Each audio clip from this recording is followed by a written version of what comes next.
I'm Nora. I'm 42 years old.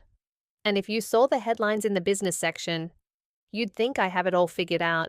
I'm the Chief Financial Officer of a Fortune 100 company in Manhattan, responsible for managing a $2, $3 billion portfolio, negotiating deals that make headlines, and signing off on quarterly reports that could make or break careers. My days are a blur of boardrooms, conference calls, and numbers so big they almost lose meaning. I've worked for every dollar, every ounce of respect, clawing my way up from an entry-level analyst position at 23 to the glass-walled corner office I now call my own. But at home, in the world that's supposed to matter most, I often feel like a shadow. My husband, Mark, is the golden child of the Whitmore family, a family whose name opens doors in New York high society. He's charming, quick with a joke, and always seems to know the right thing to say at charity galas and family brunches. His parents, Evelyn and Charles, are old money, the kind who measure success in generations, not years. They love to remind me, in subtle ways, that I'm an outsider. At every family event, I'm the one asked to take the group photo, never in it. When Mark's sister Julia got engaged last year, Evelyn told me, "You're so good with numbers. Nora, maybe you could help with the wedding budget," as if my entire career boiled down to balancing a checkbook. Sometimes I think they forget I exist outside of Mark. At dinners, conversation flows around me, old stories, shared vacations, inside jokes from summers in the Hamptons. I listen, smile, and pour the wine, but rarely does anyone ask about my day or my work. If they do, it's usually followed by a quick change of subject, as if my success is something awkward, an anomaly to be politely ignored. When Mark was promoted to CEO of his family's investment firm last year, the congratulations poured in. Evelyn toasted to the next generation of Whitmore leadership, her eyes shining with pride. No one mentioned that it was my financial strategy that helped secure the $400 million acquisition that made the promotion possible. There are times, late at night, when I lie awake in our penthouse overlooking Central Park and wonder if I'll ever truly belong. Mark says I'm overthinking things, that his family just has old-fashioned ways, but the pressure to fit in, to prove myself, never really goes away. I feel it in the way Julia's friends look at my clothes, always a little too tailored, a little too expensive, as if I'm trying too hard. I feel it in the way Charles asks about my little projects at work, never quite believing that I'm responsible for decisions that move hundreds of millions of dollars. Even my own parents, retired teachers in Ohio, don't quite understand the world I live in now. They're proud, of course, but sometimes I sense a distance, as if my success has taken me somewhere they can't follow. "Don't forget where you came from," my mother says on the phone, her voice warm but cautious. I never do, but sometimes I wonder if I've lost sight of where I'm going. The truth is, I'm tired of being the invisible one, tired of being measured against standards I never agreed to, of having my worth defined by someone else's legacy. I've spent my whole life chasing approval, first from my parents, then from professors, bosses, and now from a family that will never quite see me as one of their own. I used to think that if I just worked harder, achieved more, they'd finally accept me. But the higher I climb, the more isolated I feel. Maybe that's the price of ambition, or maybe it's something deeper, a longing not just to be seen, but to be valued for who I am, not just what I can do for others. Sometimes I wonder if anyone else feels this way, caught between worlds, always striving, never arriving.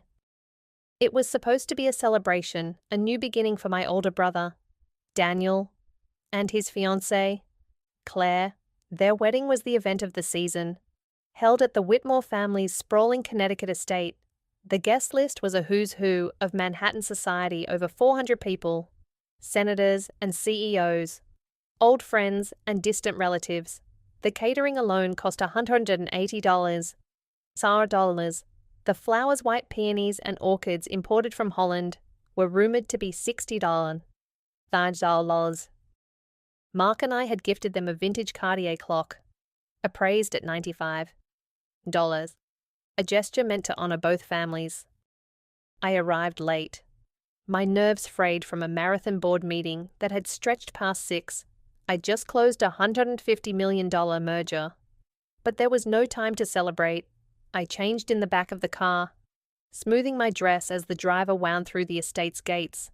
I could already hear the laughter, the clinking of glasses, the distant echo of the jazz quartet. I took a breath, bracing myself for the performance that family events always required.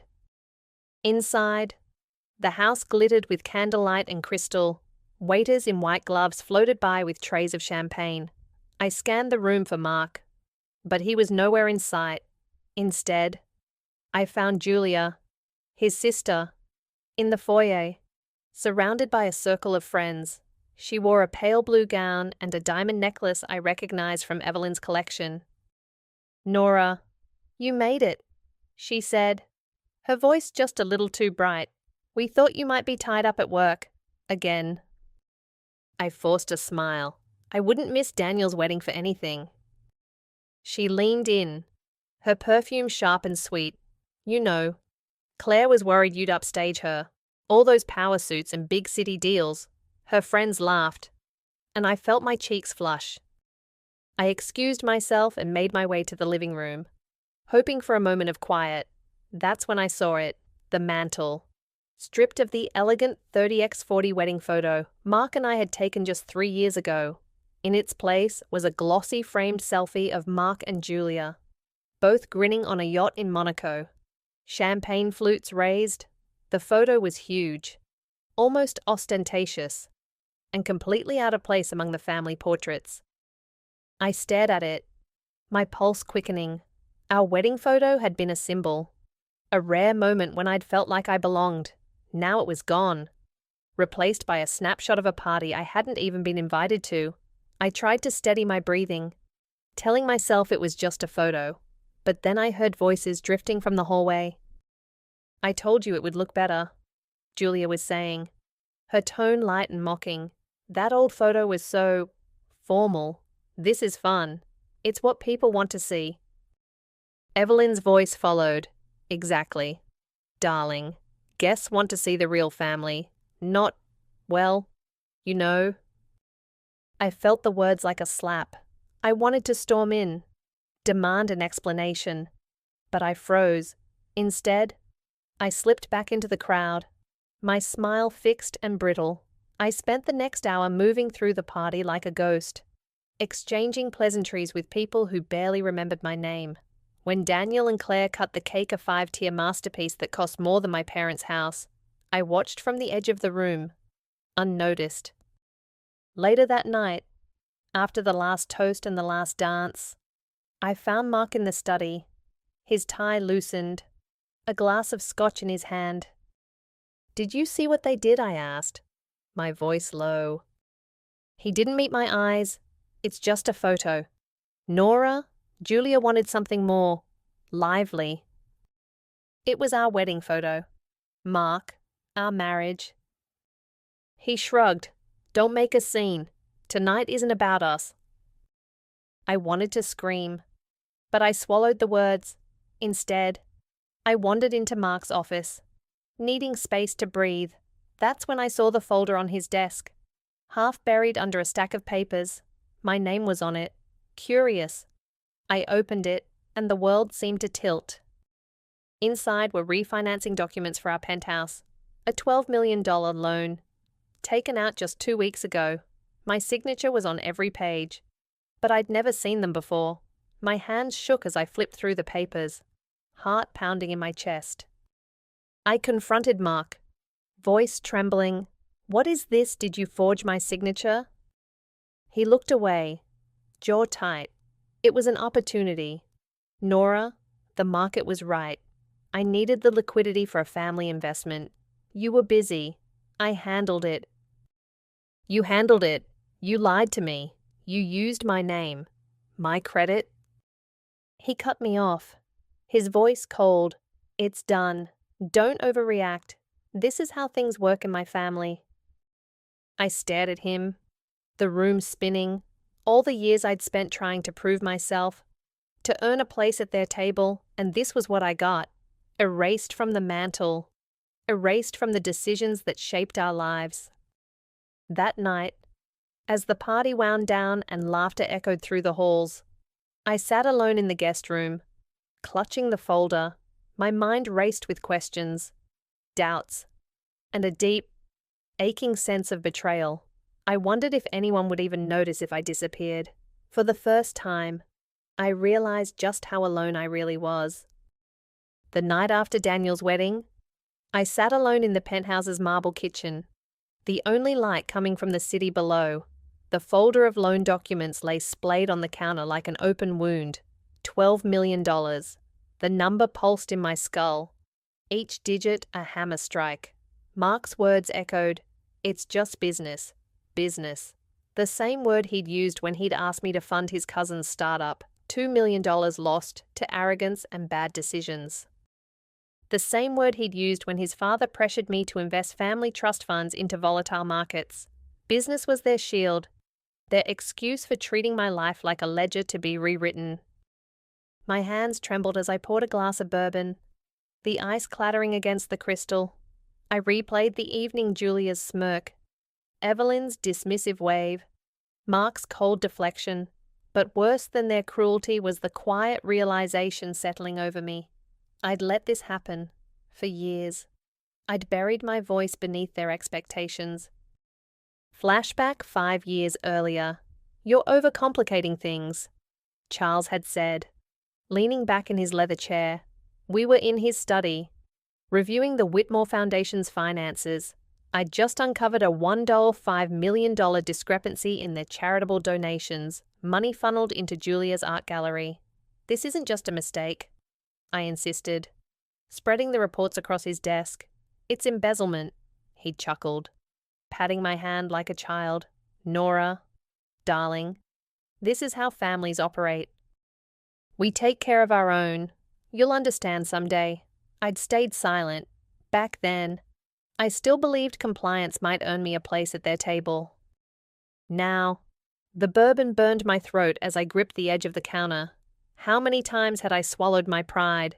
The ski trips to Aspen, where I'd written 250 checks to cover their champagne-fueled vacations. The charity galas where I'd been introduced as Mark's wife. The number cruncher. The way Evelyn had once joked that my parents, a retired teacher and a librarian, wouldn't know foie gras from canned tuna. I walked to the living room, where our wedding photo had once hung. The empty space on the wall screamed louder than any insult. That photo had been my proof to myself, to the world that I belonged. Now it was stuffed into a closet, replaced by a trivial snapshot of a party I hadn't been invited to. Had they ever loved me? Or was I just a tool? A human spreadsheet they'd weaponized. My phone buzzed. "Julia, call me. Mom's upset about Aspen." I stared at the message, fury rising. Aspen, the annual Whitmore ski retreat. A $500 spectacle I'd funded for 7 years. Private chalets, helicopter tours, caviar tastings, all charged to my Amex Black Card. Last year, after I delayed transferring funds by 1 day to handle a corporate crisis, Julia had left 6 voicemails. "You're ruining Christmas." I deleted the text. 3:00 a.m. Mark stumbled in, reeking of cigar smoke and arrogance. He loosened his tie, avoiding my gaze. "You're still up." "We need to talk." My voice surprised me. Steady, glacial. He sighed, pouring himself a drink. "If this is about the loan, you committed fraud. You used my name." "Fraud." He snorted. "Don't be dramatic. The penthouse is a joint asset. I had every right." "You forged my signature. That's a felony." "Oh, spare me the theatrics." He slammed his glass down, amber liquid sloshing onto the counter. "You think you're the victim here without my family's connections. You'd still be some middle-class nobody crunching numbers in a cubicle." The words hung in the air, sharp as broken glass. I felt something snap a thread I clung to for a decade. Flashback our wedding day. Mark had kissed my forehead as we signed the marriage license. "You're part of the family now," he'd whispered. Later, his uncle pulled me aside. "You'll handle the trust funds." "Yes. Charles says you're brilliant with money." I'd beamed. Naive. Finally. Acceptance. It took 6 months to realize brilliant with money meant convenient to exploit. I stood, my heels clicking against the floor like a countdown. I'm freezing the joint accounts. He laughed. "You're bluffing." "Try me." I pulled out my phone, dialing Martin. My attorney. His groggy voice answered, "Martin. It's Nora. Lock down all shared assets immediately." Mark's face paled. "You can't do that. There's over $87 million in those accounts. And every cent is mine.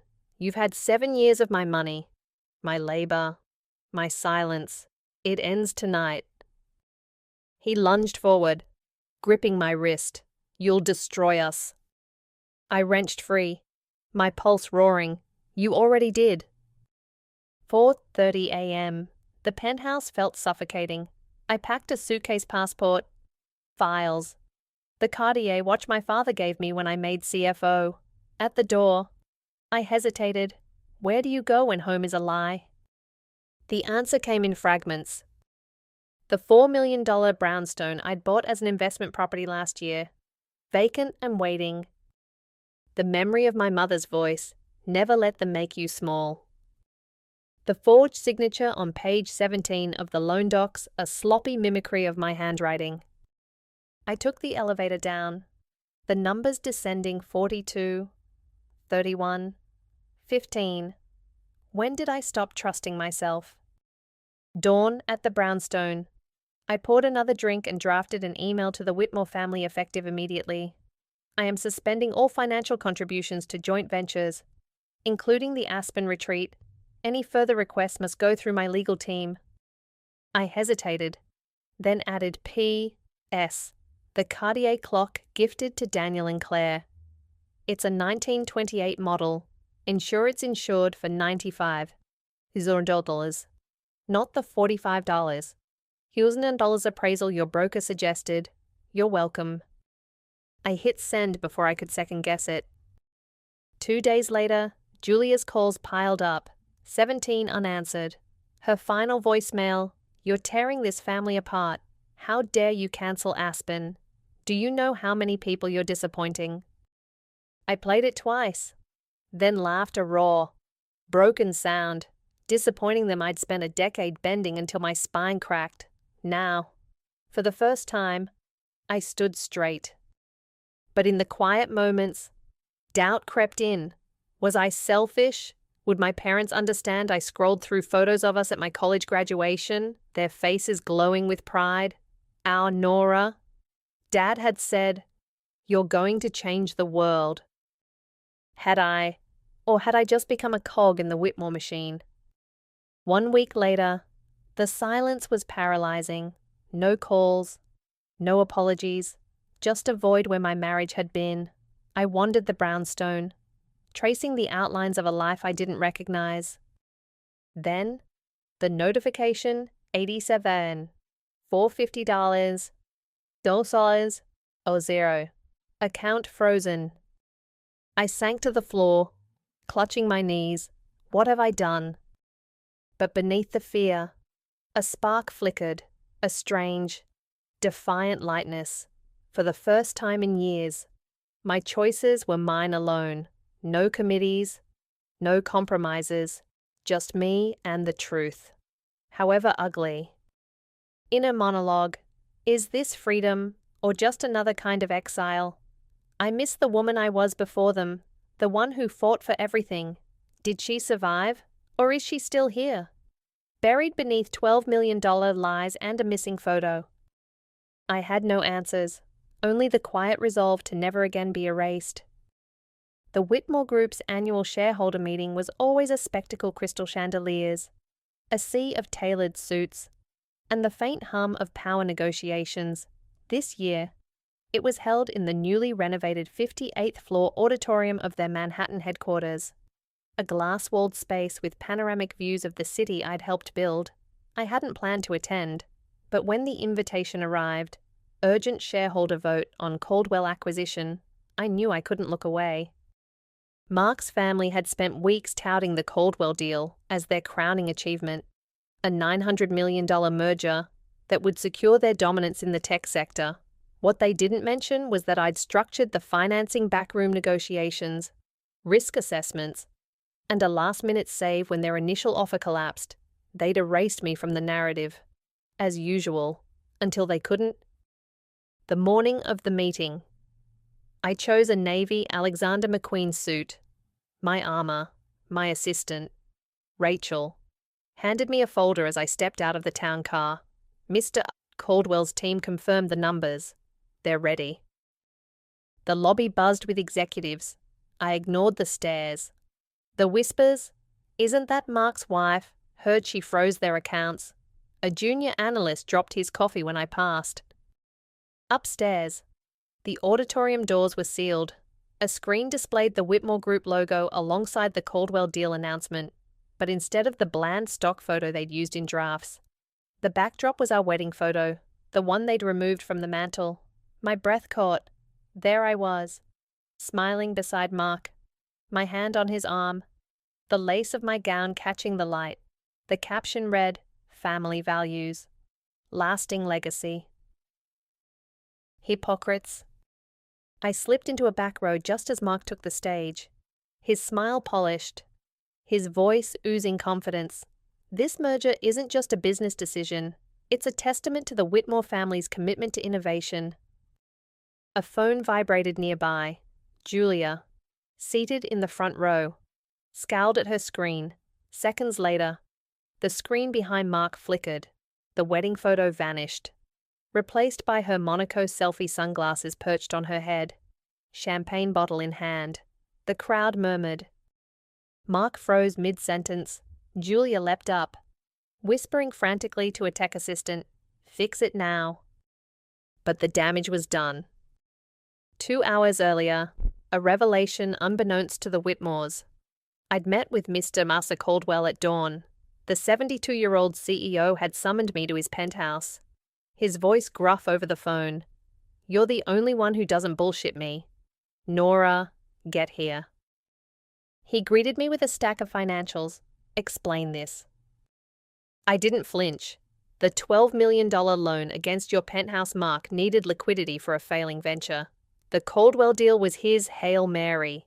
I slid a document across the table. But the real story is here. His eyes narrowed at the numbers $150 million in hidden liabilities, buried under creative accounting. "They're leveraged to hell," he muttered. "Yes, but the merger's still viable, if you remove the dead weight." I handed him a flash drive. My restructuring plan. It cuts their debt by 40% and secures your control. He studied me, a slow smile spreading. "Why help me?" "Because I built this company too, and I'm tired of being erased." Back in the auditorium, chaos erupted. Investors shouted questions. Reporters snapped photos of Julia's selfie, now viral under the hashtag Duchy Whitmore Meltdown. Mark stammered, "Technical difficulties, please. Let's refocus." Then Mr. Caldwell entered. The room fell silent as he strode to the stage, his cane tapping like a metronome. He gripped the podium and addressed the crowd. "Today's events prove the Whitmore Group has lost its way, but there's a solution." He turned to me, Nora Care, to explain. Every head swiveled. Mark's face drained of color. Julia hissed, "Traitor." I stood, my heels echoing. The Caldwell acquisition is sound, but the Whitmore's financial mismanagement isn't. For example, I clicked a remote, pulling up slides. This $12 million loan, secured against personal assets, was used to inflate their liquidity ratios. Meanwhile, their venture arm has burned through $200 million in 3 years, including a failed crypto investment they hid from shareholders. Gasps filled the room. A man in the front row, A major institutional investor stood. Is this true? Mark? Mark's knuckles whitened on the podium. These allegations are baseless. My wife is clearly emotional. Ex-wife. Mr. Mark Caldwell corrected. And she's right, which is why I'm appointing her to the board effective immediately. The room exploded. Cameras flashed. Julia lunged toward me. But security blocked her. You ruin everything, she screamed. Mark found me during the recess, cornering me in a hallway. You'll destroy Dad's legacy. I met his glare. Funny. I thought it was mine too. The vote when the board reconvened. The verdict was swift. Shareholders voted 78% in favor of my restructuring plan and my board seat. Mr. Caldwell handed me the mic. Anything to add? I looked at Mark, now slumped in his chair, and Julia, glaring from the front row. Transparency matters. So does recognizing the people who do the work. I paused, clicking to the final slide, a screenshot of Julia's selfie, now scrubbed from the website. This isn't a family album. It's a billion-dollar company. Act like it. Aftermath. As the crowd dispersed, Charles Whitmore approached, his voice trembling. Nora, surely we can discuss this privately. Family shouldn't air dirty laundry. I adjusted my blazer. You're right, which is why I'll be auditing every family account by Monday. I suggest you prepare. He recoiled as if struck. Later, in the lobby, Mr. Caldwell chuckled. Hell of a coup. They never saw you coming. I gazed at the skyline. The city I'd helped shape, neither did I. That night back at the brownstone, I poured a drink and scrolled through headlines. CFO ousts husband in boardroom showdown. Whitmore heir upstaged by invisible wife. The selfie that sank a dynasty. My phone buzzed. Mom saw the news. Your father's making meatloaf. Come home when you're ready. For the first time in years, I smiled without force. But as I drifted to sleep, one question lingered. Was this victory, or just another kind of war? The Whitmore family's lawyer had called 3 times. I let it go to voicemail each time, watching the skyline bleed into twilight from my office. When Mark and Julia finally agreed to meet, I chose the venue carefully, the 50th floor conference room of Caldwell Capital. Glass walls reflecting the city's pulse below. My territory, my rules. They arrived together. Julia in a crimson dress that screamed confrontation. Mark in a tailored grey suit that no longer fit his slumping shoulders. I stood at the head of the table, the $12 million loan documents and new trust agreement stacked neatly beside me. This is excessive, Nora. Mark began, forcing a laugh. We're family. Let's discuss this at home. I didn't sit. You lost the right to call me family when you forged my signature. Julia rolled her eyes. Dramatic. As usual, it was a loan, not a murder.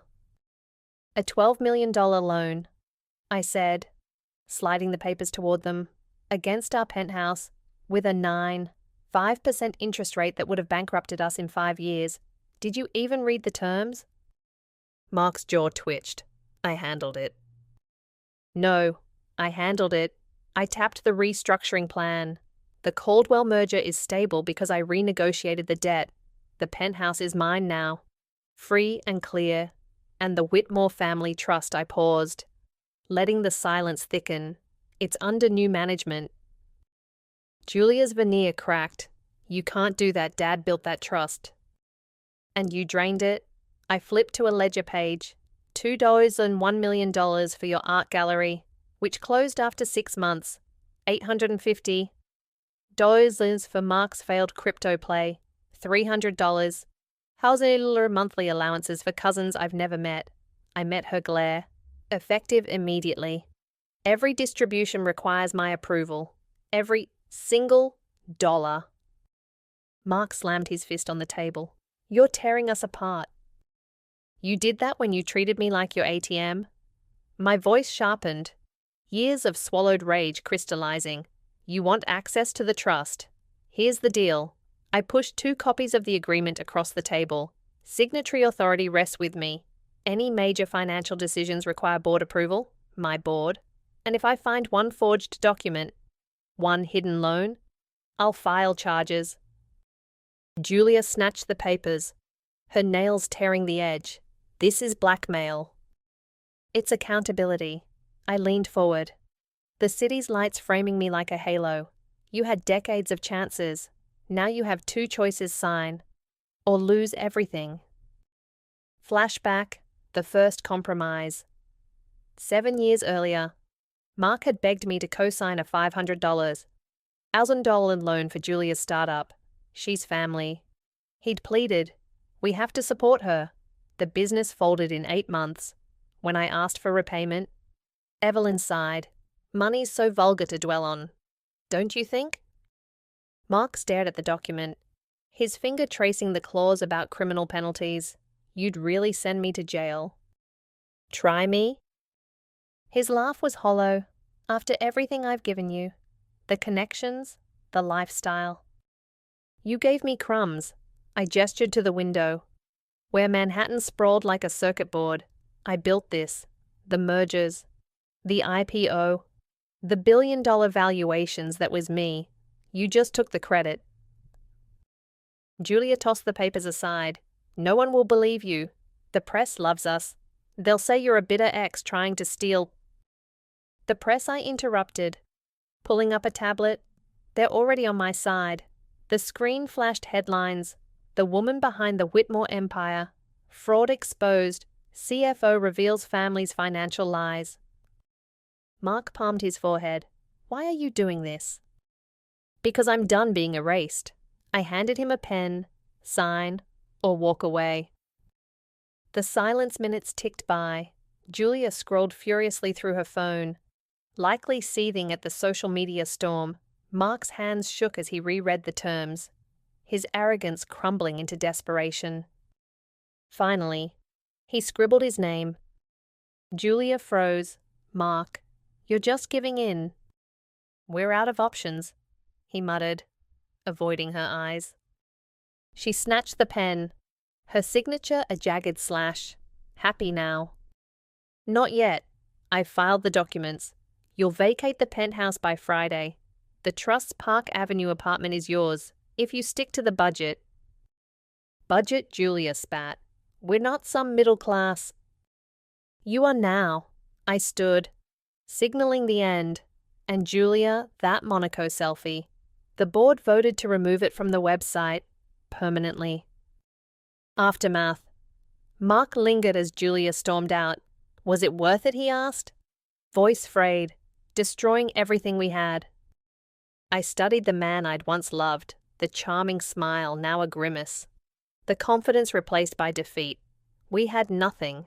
I just stopped pretending.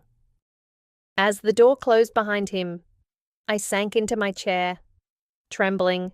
The city buzzed below. Indifferent. For years, I'd fantasized about this moment, the vindication, the power shift, but the triumph tasted bitter, laced with grief. Then my phone lit up a notification from the bank. $12. Loan repaid in full. I exhaled. The weight lifting. They could hate me, vilify me, curse my name in their dwindling circles, but they'd never control me again. Epilogue, the new normal weeks later. Evelyn showed up unannounced at my brownstone, clutching a Tiffany blue envelope, a charity gala invite. Let's put this mess behind us, she said, smile strained. You'll always be family. I tore the envelope in half. No, I'll always be the CFO. Her mask slipped, revealing raw panic. You're making a mistake. My only mistake was waiting this long to fix yours. As the door shut, I realized the silence no longer scared me. It was mine, a blank canvas, finally free of their noise. I waked to the sound of rain tapping against floor-to-ceiling windows, the kind of gentle rhythm that used to be drowned out by Julia's gossip or Mark's late-night deal talks. My new apartment, a sleek, Minimalist space on the 40th floor overlooking Central Park. Smells like coffee and silence. I bought it outright with the $4 $2 million bonus from the Caldwell deal. No joint accounts. No compromises. Just sunlight pooling on reclaimed oak floors and a kitchen stocked with my favorite Ethiopian roast. Some mornings, I still reach for my phone, bracing for the flood of demands, transfer funds for the Hamptons rental, review Julia's charity tax forms, reschedule the board dinner, but there's nothing. Only a notification from the nonprofit I quietly founded last month, $250. Blue, dispersed to subsidize inner-city STEM programs. My father, who taught algebra for 42 years, would have cried. The unseen scars. The Whitmores tried to fight back. Of course, Julia staged a tearful interview with Page Six, claiming I'd abandoned the family. Mark's lawyers sent threatening letters about contesting the trust restructuring, but their power was paper thin, and they knew it. Last week, Evelyn mailed back the Cartier clock from Daniel's wedding, a petty jab wrapped in velvet. I donated it to the Met, along with a $1 million endowment for their horology exhibit. Let them display it beside relics of dead empires. Yet in the quiet moments, I trace the cost of my freedom. I scroll through photos of last year's Aspen trip, the snow-dusted pines, Julia's daughters building igloos, Mark laughing as he spilled cocoa on his Montclair jacket. We looked happy, or maybe we just looked rich. A morning in June, I'm pruning the basil on my balcony when my phone lights up. Julia's Instagram story, a selfie at a Parisian cafe. Her lips pursed around a macaron. The caption, living my truth. I almost laugh. Her truth is funded by a trimmed trust allowance, $15 a month, down from $300 US. She'll never admit it. But I see the strain in the background, the off-brand handbag, the lack of tagged locations. I used to wonder if she hated me. Now I realize she hates needing me. The reckoning within. My therapist asks if I miss them. I tell her about the Christmas Eve I spent rebalancing the Whitmore Foundation's portfolio while they caroled downstairs, how Mark never came up to check on me, how I ate cold takeout at my desk, listening to them sing Silent Night. What do you miss, she presses. The lie I wanted to believe, the fantasy that one day they'd see me. A new equation. I host dinner parties now, not the Whitmore kind with seating charts and caviar spoons, but casual gatherings where my college friend Leah debates quantum physics with my neighbor, a jazz pianist. Last week, we ordered Thai takeout and debated whether AI could ever replicate human creativity. No one mentioned net worth. No one cared. Leah, who's survived 2 divorces and a bankruptcy, raised her wine glass to Nora, finally the protagonist of her own damn story. We clinked glasses. I felt something unclench in my chest. The unanswered question tonight. I walk through Central Park at dusk. The sky bleeds orange and pink, and the city's noise fades to a hum. I pass the Bow Bridge, where Mark proposed a staged spectacle with rose petals and a string quartet. Back then, I thought the gesture meant he saw me. Now I wonder if he ever did. I pause at the railing, watching a duck guide her ducklings through the lily pads. A tourist couple asked me to take their photo. They're middle-aged, wearing matching Mets caps. Their smiles easy and unguarded. Beautiful evening. Isn't it, the woman says. It is, I reply, and for the first time, I don't feel like an outsider in it. The invitation. So here's what I've learned. $12 million buys a penthouse, but only courage buys peace. Forgiveness isn't a debt you owe others. It's a gift you give yourself. Some families are currencies traded, leveraged, spent, but belonging shouldn't come with a price tag. Was it worth it? Ask me in another year. Ask me when the headlines fade, when the lawsuits settle, when my parents' voices on the phone stop sounding like a lifeline. Or ask yourself, what would you sacrifice to stop being a footnote in someone else's story? When does loyalty become self-betrayal? And if you walked away today, truly walked away, who would you be tomorrow? I don't have answers, just a spare key to an apartment filled with light, and the quiet hope that tomorrow I'll recognize the woman in the mirror a little more. Your turn.